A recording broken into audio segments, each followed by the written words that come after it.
कहानी कुर्सी की। आपके साथ मैं हूं मीनाक्षी जोशी, हमारे साथ हर्षवर्धन त्रिपाठी जी, विजय त्रिवेदी जी, संगीत रागी जी और समीर चौगांवकर जी जुड़े हुए हैं। बात आज सबसे पहले कहानी में पश्चिम बंगाल की होगी। पश्चिम बंगाल में सरकार बदलने के साथ साथ सिस्टम बदलने की प्रक्रिया शुरू हो गई है। अब तक जिस डर का कल्चर, कट मनी का सिंडिकेट पश्चिम बंगाल में काम कर रहा था, धीरे धीरे सबके पेच कसे जा रहे हैं। शुभेंदु अधिकारी ने पश्चिम बंगाल को यूपी की तर्ज पर लॉ एंड ऑर्डर को दुरुस्त करना शुरू कर दिया है। बंगाल में भय के खात्मे के लिए ऑपरेशन शुरू हो गया है और शुरुआत फलता से हुई है। फलता जहां 21 मई को वोटिंग होनी है, रीपोलिंग की प्रक्रिया होनी है। अभिषेक बैनर्जी का हेंचमैन जहांगीर खान जहां से टीएमसी का उम्मीदवार है। जिस जहांगीर खान पर वोटर्स को डराने का, धमकाने का आरोप है, उसी जहांगीर खान का एक गुर्गा गिरफ्तार कर लिया गया है। नाम है सैदुल खान। वो फाल्टा पंचायत का उपाध्यक्ष है। सैदुल खान जहांगीर खान का दूर का रिश्तेदार भी है, उसे गिरफ्तार कर लिया गया है। तो जो हमने कहा कि फाल्टा एक ऐसी सीट जहां की तस्वीरें हमने देखी थी, किस तरीके से वोटिंग में रिगिंग की कोशिश हो रही है, किस तरीके से वहां के हिंदुओं को डराया और धमकाया जा रहा था। और जहांगीर खान ही वो शख्स है, याद करिए, जो आईपीएस अजय पाल शर्मा को धमकी दे रहा था। आप याद करिए क्या कह रहा था कि कहानी अजय पाल शर्मा ने शुरू की है, इसे खत्म हम करेंगे। उसी का एक गुर्गा है सैदुल खान, जो गिरफ्तार किया गया है। और जानकारी आपको यह भी दे दूं कि शुभेंदु अधिकारी आज डायमंड हार्बर में पहले मीटिंग करेंगे और उसके बाद वो भी फाल्टा जाने वाले हैं और वहां पर अपने चुनाव प्रचार की वो आज से शुरुआत करने जा रहे हैं, क्योंकि 21 तारीख को वोटिंग होने जा रही है। बड़ा सवाल यह है कि क्या भाईपो का बुरा वक्त शुरू हो गया है। सवाल यही हर्षवर्धन जी कि सरकार बदलने के साथ साथ अब पूरा सिस्टम बदला जा रहा है, सारे पर्दे जो है बदले जा रहे हैं। देखिए मीनाक्षी, सबसे पहले तो ये कि जो जनादेश होता है ना, उस जनादेश की जो बुनियाद होती है, नींव होती है, अगर उस पर जनादेश प्राप्त करने वाली पार्टी खरी नहीं उतरेगी तो जनता उसको खारिज कर देगी। पूरा सिस्टम बदलने के लिए ही भारतीय जनता पार्टी को वहां जनता ने आदेश दिया है। तो ये तो सबसे पहली बात है। तो ये काम तो उनको करना पड़ेगा, जिसको कहते हैं ना मैंडेट है, दे आर बाउंड टू। अब जो सबसे बड़ी चुनौती है, और मुझे देखकर बड़ा अच्छा लगा, भारतीय जनता युवा मोर्चा के एक पदाधिकारी को पार्टी ने निष्कासित कर दिया। उसने कुछ गुंडागर्दी की थी, टीएमसी के लोगों को मारा पीटा था, उसको निष्कासित किया गया और उसके बाद पुलिस ने उसको गिरफ्तार भी किया है। जाहिर है सामान्य मामला है तो छूट भी गया होगा, लेकिन पुलिस ने उसको गिरफ्तार किया। समीक भट्टाचार्य जो प्रदेश अध्यक्ष हैं, उन्होंने कहा फिलहाल अगले कुछ समय तक कोई भी नेता दूसरी पार्टी का हम अपनी पार्टी में शामिल नहीं कराएंगे। तृणमूल कांग्रेस के नेता को तो विशेष करके नहीं शामिल कराएंगे। बड़ा अच्छा है, कुछ दिनों के लिए होल्ड रखना ही चाहिए था। और उसके बाद उन्होंने कहा कि हमारे लिए सबसे बड़ी चुनौती यही है कि जो सिंडिकेटीकरण, यानी जो सिंडिकेट, कट मनी, तोलाबाजी, गुंडागर्दी, सब कुछ जो चलता था वो ना हो पाए, इस सिस्टम को हमें बदलना है। मुझे लगता है कि ये तो भारतीय जनता पार्टी का जनादेश है, उस पर वो काम करेंगे। दूसरा जो सवाल आपने पूछा, क्या अभिषेक बनर्जी के बुरे दिन शुरू हो गए? नेता के तौर पर अगर अभिषेक व्यवहार कर पाए तो मैं कहूंगा नहीं, राजनीति होती है, चुनाव हारते जीतते हैं, इसमें कौन सा फर्क पड़ेगा। लेकिन अगर वो मुख्यमंत्री का गुंडा भतीजा जो करते रहे अभिषेक बनर्जी, अगर उस अंदाज में रहेंगे, कौन जल्लाद, किसका बाप, किसकी हैसियत, 4 मई, ये सब अगर उनके दिमाग पर ये फितूर चढ़ा रहा तो वो अब उतर जाएगा। तो ये दोनों चीजें बड़ी स्पष्ट हैं। राजनीति के तौर पर करेंगे, वो सांसद हैं, उनको राजनीति करने का पूरा अधिकार है। तृणमूल कांग्रेस दूसरी सबसे बड़ी पार्टी है, शानदार उनके विधायकों की संख्या है, सांसदों की संख्या है। बंगाल की लड़ाई वो लड़े, उसमें ठीक है। लेकिन अगर वो गुंडागर्दी वाली, वो जो तृणमूल का एजेंडा जैसे चलता था, तो फिर उसमें संकट आने वाला है। एक संकट तो आई गया है। खबर आप जानते हैं, अभिषेक बैनर्जी के लिए मुश्किलें शुरू हो गई हैं। उनके ऊपर केस दर्ज हो गया है सिंडिकेट का दी एंड करने के लिए। अब आप समझते हैं, देखिए, जैसा नेता होता है वैसे उसका कार्यकर्ता होता है, वैसी उसकी टीम होती है। जहांगीर खान जैसा है, उसका आका अभिषेक बैनर्जी भी वैसे ही है। पश्चिम बंगाल के पूर्व मुख्यमंत्री ममता बनर्जी के भतीजे हैं अभिषेक बैनर्जी, और डायमंड हार्बर से वो सांसद हैं। उनके खिलाफ एफआईआर दर्ज हो गई है। अभिषेक बैनर्जी पर गृह मंत्री अमित शाह के खिलाफ आपत्तिजनक टिप्पणी करने का आरोप है और अभिषेक बैनर्जी पर आरोप यह भी है कि उन्होंने चुनाव प्रचार के दौरान भड़काऊ भाषण दिया था। अभिषेक बैनर्जी के खिलाफ ये एफआईआर सोशल एक्टिविस्ट राजीव सरकार की शिकायत के बाद दर्ज हुई है। राजस्थान सरकार ने पुलिस को सोशल मीडिया के कई लिंक शेयर किए हैं जिसमें अभिषेक बैनर्जी का बीजेपी कार्यकर्ताओं को धमकी देते हुए भाषण है। माना यह जा रहा है कि एफआईआर के बाद टीएमसी नेता अभिषेक बैनर्जी के मुश्किलें बढ़ना तय है। आप सुने अभिषेक बैनर्जी ने ऐसा क्या कहा था जिसकी वजह से उनके ऊपर एफआईआर दर्ज हुई है। আমি অমিত শাহকে চ্যালেঞ্জ করব, যদি আপনার বুকের পাটা থাকে আর বাপের বেটা হন, 4 তারিখ কলকাতায় থাকবেন, 12টার পর দেখা হবে। কত বড় গুন্ডা আপনি আর কত আপনার ক্ষমতা, 4 তারিখ দেখা হবে। খেলা তোমরা শুরু করেছো, শেষ তৃণমূল করবে। আমরা গতবারও আরামবাগ হেরেছিলাম, গোঘাট হেরেছিলাম, খানাকুল হেরেছিলাম, পুরসুরা হেরেছিলাম, কিন্তু উদারতা পার পেয়ে গেছিলে। এবার আমি নিজে দায়িত্বে থাকব। 4 তারিখ 12টার পরে কোন জল্লাদের কত ক্ষমতা আর কার দিল্লির বাবা কাকে বাঁচাতে আসে আমি 4 তারিখ দেখব। अभिषेक बैनर्जी अभी तक ममता बनर्जी की छत्र छाया में राजनीति करते रहे हैं। अभिषेक बैनर्जी की बुआ ममता बनर्जी वो लगातार पश्चिम बंगाल के मुख्यमंत्री रही हैं, तो कभी उनके ऊपर गिरफ्तारी की तलवार, एफआईआर, ये सब कोई सोच भी नहीं सकता था विजय जी। लेकिन अब ये सब कुछ नया नया है, अब ये पूरी राजनीति नई नई है, मुश्किलें हैं। वो एक गज़ल में सुन रहा था जिसमें बताया, जिसकी 2 लाइन थी, एक शेर था कि तेरा लहजा बता रहा है कि शोहरत नई नई है। तो ये नई नई शोहरत है अभी भारतीय जनता पार्टी के पास भी पश्चिम बंगाल में। नई नई है, ये दुश्मनी नई नई है, नहीं ये दोस्ती नई नहीं है। मैं हर्ष जी की इस बात से सहमत हूँ कि सरकार को, भारतीय जनता पार्टी को पश्चिम बंगाल ने एक मैंडेट दिया बदलाव का जी, जिसका जिक्र प्रधानमंत्री जी ने भी किया कि बदलाव, लेकिन बदला नहीं। बदलाव और बदला में एक शब्द का फर्क है। सरकार को ये ध्यान रखना चाहिए कि बदलाव जो है वो बदला ना लगे, कार्रवाई हो। जो लोग गुंडा तत्व हैं, जो एलिमेंट हैं, जो टोलेबाजी कर रहे हैं, जो कमीशन ले रहे हैं, जो भ्रष्टाचार कर रहे हैं, जो गुंडागर्दी कर रहे हैं, उन लोगों के खिलाफ कार्रवाई हो। लेकिन कहीं से ऐसा ना लगे, ये भारतीय जनता पार्टी के लिए अच्छा है, सरकार के लिए अच्छा है कि कहीं से ये ना लगे कि आप एक पॉलिटिकल वेंडेटा की पॉलिटिक्स कर रहे हैं और उसको काम कर रहे हैं। अभिषेक बनर्जी जो बयान दिया है उस पर आपत्ति हो सकती है बहुत सारे लोगों को, मुझे भी आपत्ति है, हम लोगों ने पहले भी आपत्ति जाहिर की थी। लेकिन अब एक पॉलिटिकल लीडर का इलेक्शंस में जो बयान है उस पर चुनाव आयोग ने तो कुछ किया नहीं। आज कोई सोशल एक्टिविस्ट कौन होते हैं वो तो आपको सबको पता है, किस तरह से किया जा रहा है। क्या सरकार ने किया? अच्छा है कि सरकार ने कोई इस पर कार्रवाई नहीं की, भाई पुलिस ने अभिषेक बनर्जी के खिलाफ कोई एफआईआर लॉन्च की हो, ये अच्छी बात है। लेकिन मुझे लगता है कि अभी मैंडेट है उनको बंगाल में बदलाव का, बंगाल पर काम कर रहे हैं शुभेंदु जी, बहुत सारा काम उसको करना है, जिसके लिए बार बार हम लोग कह रहे हैं कि ये कमीशन, भ्रष्टाचार, इस सब को रोकने का काम करें, गुंडागर्दी को रोकने का काम करें, वायलेंस ना हो इस पर भी ध्यान रखें, और बंगाल को बदलने का काम करें, क्योंकि उनको ये मौका ऐसा मिला है कि वो अगले 20 साल 25 साल इस बंगाल की सूरत बदल सकते हैं।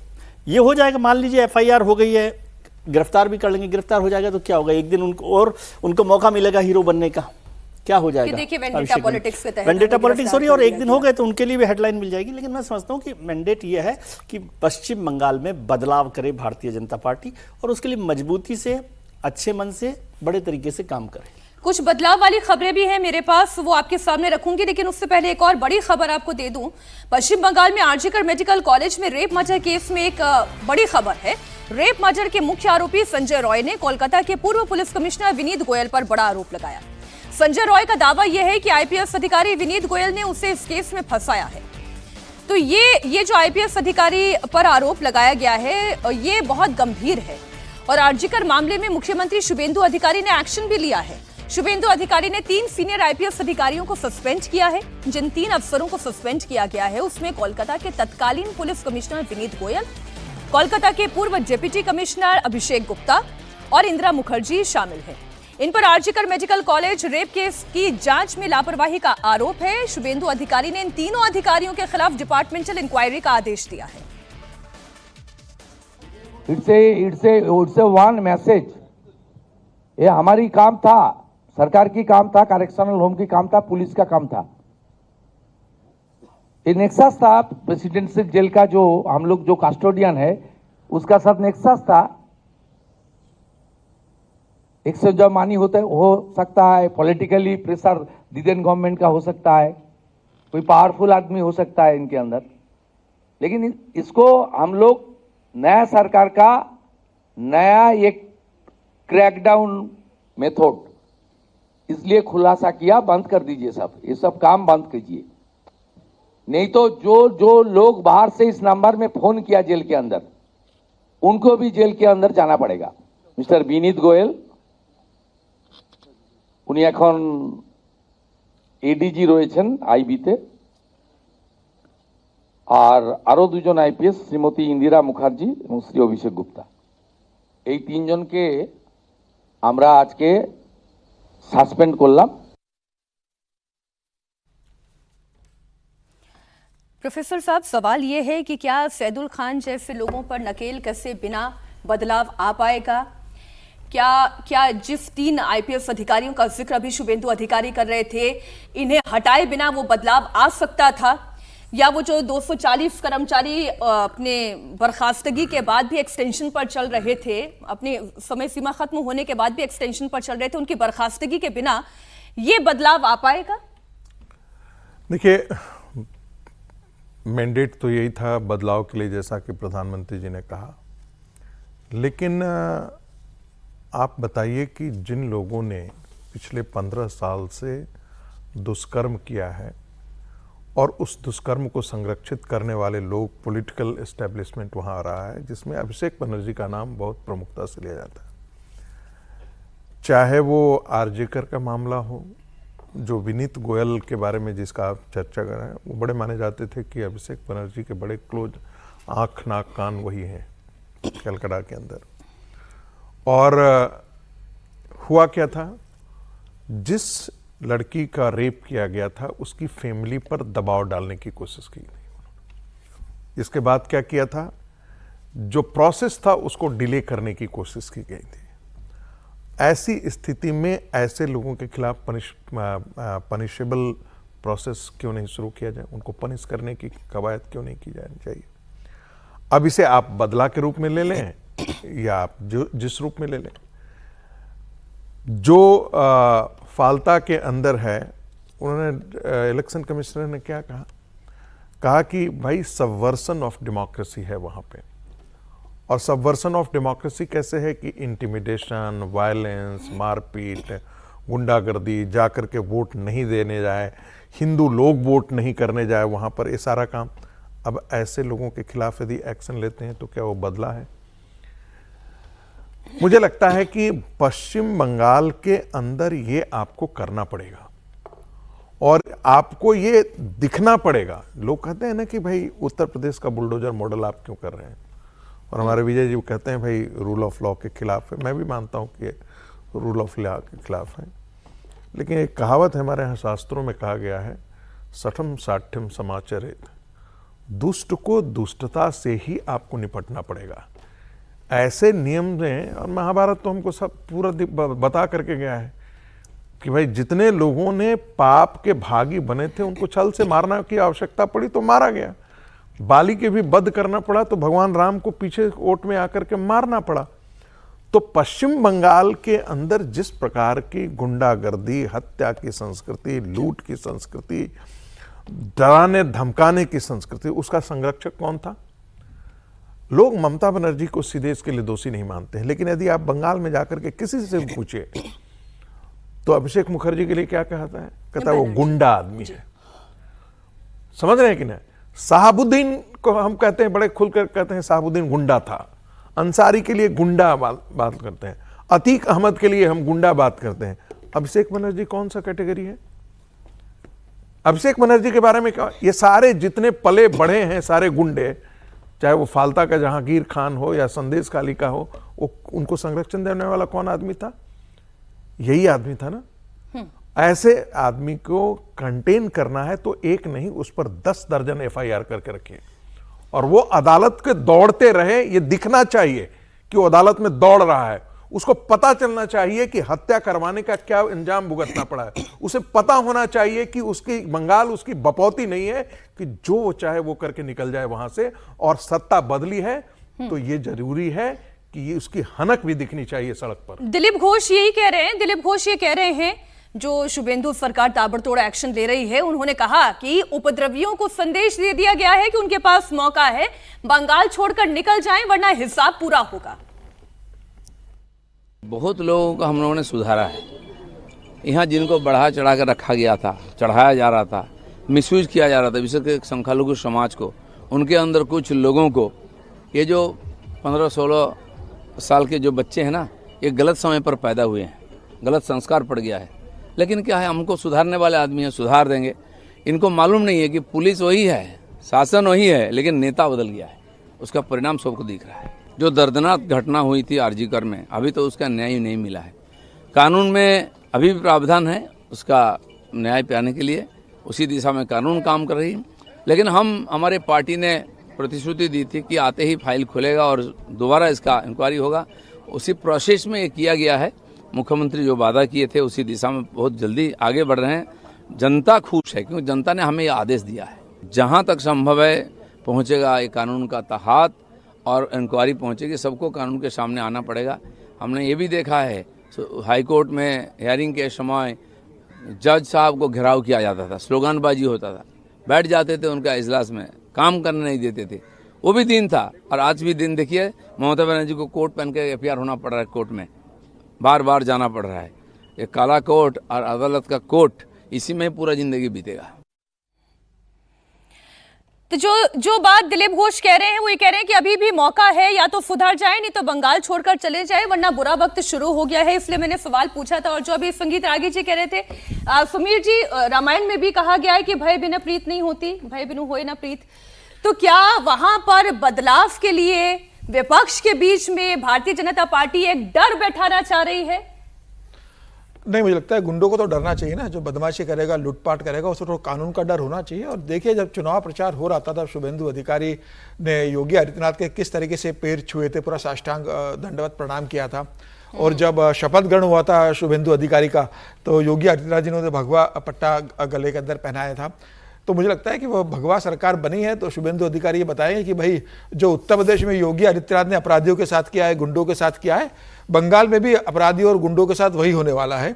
तो मुझे लग रहा है कि जब योगी आदित्यनाथ जी ने आशीर्वाद दिया है शुभेंदु को, तो मुझे लग रहा है उसका असर बंगाल में भी दिखेगा। और शुभेंदु ने बहुत स्पष्ट कहा है कि भाई जो भी गुंडे बदमाश है या तो वो सुधर जाए या बंगाल की बॉर्डर को छोड़कर चले जाए, इनको जहां जाना है तो बांग्लादेश चले जाए, लाइन तो वही है, जहां चले जाए। और उन्होंने तो संदेश दिया, मुझे जरूरी है, बंगाल कम्युनिस्टों के 32 साल के शासन में और ममता बनर्जी के 15 साल के शासन में पूरा जो गुंडागर्दी का राज था, टोल टैक्स था, करप्शन था, लूट तंत्र, अपराध तंत्र ने जिस तरीके से बंगाल को अपनी मुट्ठी में कर लिया था, बंगाल की जनता ने उससे मुक्ति के लिए भारतीय जनता पार्टी को 206 सीटों का मैंडेट दिया है।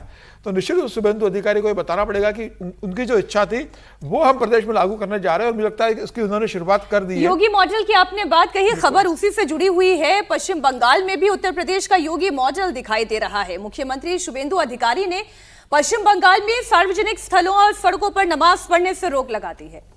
इसका भी असर देखने को मिला। कोलकाता में 1-2 जगहों पर कुछ लोगों ने सड़क पर नमाज पढ़ने की कोशिश की, तो उनका कहना था कि वो कई साल से यहीं पर जुम्मे की नमाज पढ़ रहे हैं और सड़क पर पढ़ रहे हैं, लेकिन आज पुलिस उन्हें रोक रही है।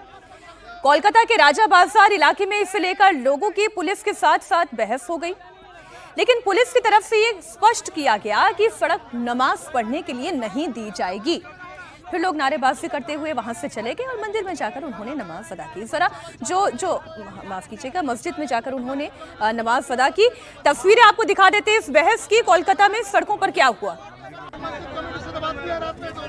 मेरे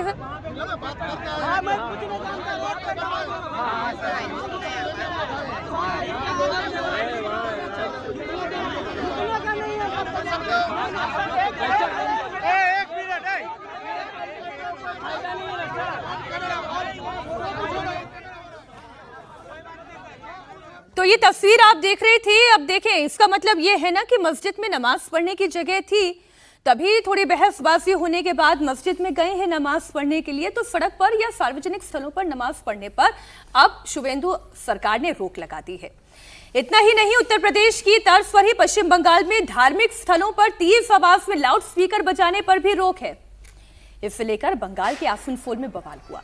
आसनसोल के रेल पार इलाके में लाउडस्पीकर की आवाज कम करने को लेकर लोगों ने हंगामा शुरू किया।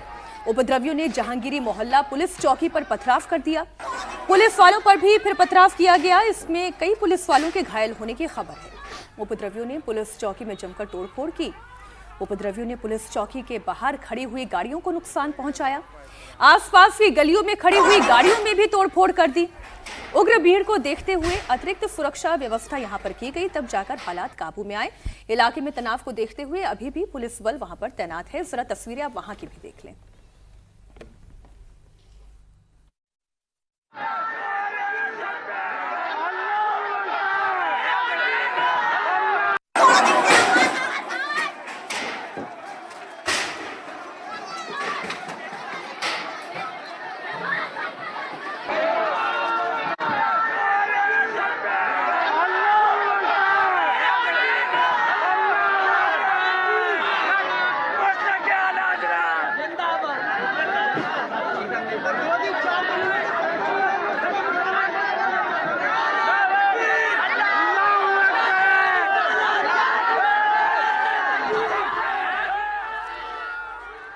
हर्षवर्धन जी, एक बदलाव तो वो होता है जो प्रशासनिक स्तर पर होता है, जो हमने कहा कि जितने एक्सटेंशन पर चल रहे थे उनकी बर्खास्तगी हुई, जो टेंटेड अधिकारी थे उनको निलंबित किया गया, उनके ऊपर कार्रवाई की जाएगी और फिर जो गुंडा तत्व है उन पर भी अंकुश लगाने का प्रोसेस शुरू हो गया है। लेकिन ये जो तस्वीर है, ये तस्वीर जो है, ये वैसी तस्वीरें हैं जो उत्तर प्रदेश में लाउड स्पीकर पर कहानी जब शुरू हुई उसके बाद सामने आई। अब वही तस्वीरें पश्चिम बंगाल में दिखाई दे रही है। देखिए मीनाक्षी, अभी हम लोग इसके पहले जब बात कर रहे थे तो हम सब लगभग एक मत थे। जो प्रधानमंत्री ने कहा कि बदला नहीं बदलाव, और बदलाव का मतलब ये है कि आपको पॉलिटिकल वेंडेटा में नहीं जाना है, चुनाव के समय कुछ हो गया हो तो उसको छोड़ देना है। लेकिन अपराध करने वाले, इस तरह की मॉबोक्रेसी को डेमोक्रेसी के ऊपर रखने वालों का ऐसा इंतजाम होना चाहिए कि लाउड स्पीकर जो हाई डेसिबल पे बजता है वैसे इनके अंग प्रत्यंग से आवाज आनी चाहिए। कानून के दायरे में बहुत बढ़िया तरीके से सबक सिखाना चाहिए, क्योंकि ये उनकी आदत में शुमार है। बरसों बरस इसी तरह की प्रैक्टिस उनके लिए सामान्य था और पुलिस बल, मुझे समझ में नहीं आ रहा है कि इनको इतनी प्रतीक्षा किस बात की कर रही। अगर इतने लोग एक साथ भीड़ के साथ जमा हो रहे हैं तो ये सीधे सीधे कानून व्यवस्था का प्रश्न है, और कानून व्यवस्था का प्रश्न दुरुस्त करना वहां खड़े हुए वहां तैनात पुलिस अधिकारियों की जिम्मेदारी, क्योंकि एक बार ये शुरू हो गया तो आपको कंट्रोल करना मुश्किल होगा। जब आपको पता है कि ऐसी स्थिति बन रही है तो 4, 6, 10 लोगों से ज्यादा की भीड़, वो भी इस तरह से नारेबाजी करते हुए, आक्रामक तरीके से आगे बढ़ते हुए, उसको तो तुरंत रोकना चाहिए। और जो आपराधिक पृष्ठभूमि के लोग हैं उनको जरा आप कुछ दिन के लिए जरा जेलें वेलें खाली करा के बढ़िया से पश्चिम बंगाल के हर हिस्से में देख लें, जहां ज्यादा भर जाए तो दूसरी जेल में ट्रांसफर करें, लेकिन बढ़िया से इंतजाम होना चाहिए। वो इंतजाम होता हुआ नहीं दिख रहा है। शुभेंदु जी, जरा इसकी व्यवस्था कीजिए। नहीं, लेकिन ये भी तो कहा जा सकता है विजय जी कि मुस्लिम पक्ष ये कह सकता है कि भाई आप हमारे साथ बदले वाली राजनीति क्यों कर रहे हैं? आज तक लाउड स्पीकर चल रहा था, आज भी चलता तो क्या आपत्ति थी? सड़क पर नमाज पढ़ी जा रही थी पहले भी, आज भी पढ़ी जाएगी तो क्या आपत्ति है? क्या बीजेपी सरकार केवल हिंदुओं के लिए काम कर रही है? ये प्रश्न भी पूछा जा सकता है। प्रश्न पूछे जा सकते हैं, लेकिन इस पर बहुत बार बहस हुई है, देश भर में भी बहस हो रही है नमाज को लेकर कि सड़कों पर नहीं की जाए। और जैसे आप बता रहे हैं कि वो उसके बाद मस्जिद में चले गए, तो मस्जिद में जगह थी तो वहाँ पर कर लें। मस्जिद में जगह नहीं है और कोई बड़ी नमाज होती है जैसे ईद की नमाज है या कुछ और है और उसके लिए व्यवस्था की ज़रूरत हो तो वो प्रशासन उसको व्यवस्था देखकर क्या कर सकता है, करना चाहिए। इसका कोई मुद्दा नहीं है। और ऐसे आरोप भी लगाए जा सकते हैं, इसमें भी कोई बात नहीं है, क्योंकि 15 साल से नहीं 50 साल से उनको इस बात का मौका मिला हुआ था। तो वो जब चीज़ें छूटती हैं तो भी एक नाराज़गी बनती है। लेकिन इस तरह की मोबोक्रेसी को बर्दाश्त नहीं किया जाना चाहिए कि पुलिस थाने के बाहर जो है लोग हंगामा करें, पथराव करें, इस सब पर भी एक नज़र रखनी चाहिए। नज़र नहीं बल्कि एक्शन लेना चाहिए। लेकिन ये ध्यान रखना चाहिए, फिर वही बात मैं कह रहा हूँ कि प्रायोरिटाइज करे सरकार। क्या लाउड स्पीकर की आवाज़ सरकार की प्रायोरिटी है? वो इसलिए है क्योंकि आप खुश होते हैं, जो उनका वर्कर है वो खुश होता है कि भाई हिंदू वर्कर जो है जिसने वोट दिया उसको लगता है हाँ मस्जिद की अंडरलाइनिंग की बात कर रहे हैं जो सरकार के साथ साथ चलती रहती है। सरकार के साथ चलती रहती है। मैं कह रहा हूँ कि प्रायोरिटाइज करे, कुछ और काम पर करे। जैसे ये है, इसको मैं बर्दाश्त नहीं करूंगा कि आप पुलिस थाने के बाहर कोई प्रदर्शन करे, उसका जो भी एक्शन लेना चाहिए वो ले। लेकिन अभी देखिए सेंसिटिविटी होती है, इलेक्शंस खत्म होते हैं ना तो सब ग्रुप सेंसिटिव होते हैं, जो हार रहे हैं वो भी, जो जीत रहे हैं वो भी। जीतने वाले ज़्यादा उत्साह में होते हैं, हारने वाले जो लोग हैं जिनका ग्रुप हार गया है, जिसका सिस्टम हार गया है, वो गुस्से में होते हैं। उनको लगता है कि यदि आज हमने वो आवाज़ नहीं उठाई तो ये हमको दबा देंगे। ये सारी चीज़ें होती है, तो उन दोनों के बीच में एक बैलेंस करके क्या काम किया जा सकता है। और सोसाइटी का टेंशन सरकार के लिए सबसे मुश्किल काम होता है, किसी का फायदा नहीं होता, सरकार का सबसे बड़ा नुकसान होता है। मैं आपकी बात समझ रही हूँ, लेकिन जो आपने कहा कि प्रायोरिटी क्या है, तो प्रोफेसर साहब ये एक प्रायोरिटी थी कि भाई बीएसएफ को फेंसिंग के लिए जमीन मिलनी चाहिए, तो उस पर काम हुआ। हाँ। मेट्रो का काम शुरू होना चाहिए था, तो वो हुआ। लॉ एंड ऑर्डर अच्छा होना चाहिए, वो भी काम हो रहा है। तो ये काम क्या उतना ही जरूरी था कि ये भी हो रहा है? देखिए, ये जो बाइनरी में देखने की जो कोशिश की जाती है ना कि भाई आपकी प्रायोरिटी होनी चाहिए, ये नहीं होनी चाहिए, तो यही प्रायोरिटी तो राम मंदिर मुद्दे पर भी बोला जाता था। अरे भाई हॉस्पिटल देखो ना, इंफ्रास्ट्रक्चर देखो ना, स्कूल खोलो ना, राम मंदिर बनाना कौन जरूरी है, बन जाएगा भी तो क्या है, उससे क्या फायदा होना। तो ये हम जब आदत बना लेते हैं बाइनरी में देखने का, इसमें और इसके बीच में चुनाव करो। मेरा कहना है कि दोनों होना चाहिए साथ साथ, राम मंदिर भी बनना चाहिए और डेवलपमेंट भी होना चाहिए, भूख भी मिटनी चाहिए और राम भी होने चाहिए। ऐसे गुंडे तत्वों के साथ सख्ती से निपटने की जरूरत है। मैं तो कहता हूँ थानेदार और जो पुलिस एसपी हैं उनको सस्पेंड करना चाहिए। ऐसे गुंडे, जब सुप्रीम कोर्ट का ये इंस्ट्रक्शन है कि इतने डेसिबल से ज़्यादा आप लाउड स्पीकर नहीं बजा सकते, तो नहीं बजा सकते तो नहीं बजा सकते। तुम्हारी चली आ रही थी, क्योंकि कांग्रेस ने, ऐसे मैं फिर बात कर रहा हूँ, कांग्रेस ने ऐसे ही खतरनाक रेडिकल मुसलमानों को पाला पोसा बड़ा किया, टेररिस्ट पैदा किया, उसको ठीक करने की जरूरत है। और यदि जरूरत है, आतंकवाद पर चले गए, नहीं, मैं ये आतंकवादी ही है, इनको मैं आतंकवादी ही मानता हूं। जो वसीर हाट में हुआ था कि पूरे थाने जला दिए थे, कौन थे वो? जो मालदा में थाने जला दिए थे, हिंदुओं के घर जला दिए थे, वे कौन लोग थे? उनको संरक्षण किसने दिया था? संदेश खाली में जो हुआ था, आपको क्या लगता है वो सामान्य घटना थी? जहांगीर शेख जो करता था उसको टेररिस्ट नहीं बोले तो आप क्या बोलेंगे उसको? ऐसे लोगों के साथ कठोरता से, पूरी कठोरता है। यदि बुलडोजर चलाना पड़े तो बुलडोजर, कानून का राज दिखना चाहिए, प्रक्रिया पालन हो या न हो वो बाद में देखा जाएगा।